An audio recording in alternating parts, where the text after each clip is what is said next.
కృష్ణా జిల్లా అమరిగడ్లో శ్రీ సుబ్రహ్మణ్యేశ్వర స్వామి వారి దేవస్థానంలో షష్ఠీ కళ్యాణ ఉత్సవాలు జరుగుతున్నాయి.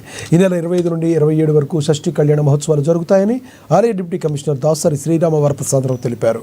ఉత్సవాల సందర్భంగా అన్ని ఆర్జిత సేవలు రద్దు చేశామని తెలిపారు. తిరిగి 28వ తేదీ నుంచి అన్ని రకాల ఆర్జిత సేవలు పునఃప్రారంభం అవుతాయని దాసరి శ్రీరామ తెలిపారు. కళ్యాణ మహోత్సవాలు ఈ నెల 25 నుంచి 27 వరకు జరుగుతాయి. 26వ తారీఖున 11 గంటలకు స్వామివారి షష్ఠి కళ్యాణోత్సవం జరుగుతుంది. ఈ ఉత్సవాల సందర్భంగా 25 నుంచి 27 వరకు ఆర్జిత సేవలన్నీ కూడా రద్దు చేయడమైనది.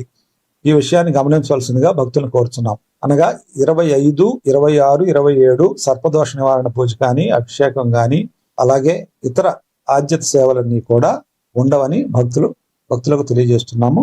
గమనించవలసిందిగా కోరుచున్నాం. మళ్ళీ ఈ ఆర్జిత సేవలన్నీ 28వ తారీఖున పునరుద్ధరించబడతాయి. ఈ విషయాన్ని గమనించవలసిందిగా మరోసారి తెలియజేస్తున్నాం. శ్రీ సుబ్రహ్మణ్యేశ్వర స్వామి వారి షష్ఠి కళ్యాణ మహోత్సవాలు 25 నుంచి 27 తారీఖు వరకు జరుగుతాయి. 26 ఉదయం 11 గంటలకు శ్రీ స్వామివారి కళ్యాణ మహోత్సవం నిర్వహించబడుతుంది. 25న పెళ్లి కుమారుని చేయుట అనే కార్యక్రమం జరుగుతుంది. ఆ కార్యక్రమానికి వస్త్రాలు స్వామివారికి సమర్పించడానికి గౌరవ స్థానిక అవనిగడ్డ శాసనసభ్యులు డాక్టర్ మండలి బుద్ధప్రసాద్ గారు ఇచ్చేస్తారు. 27న గ్రామోత్సవం జరుగుతుంది.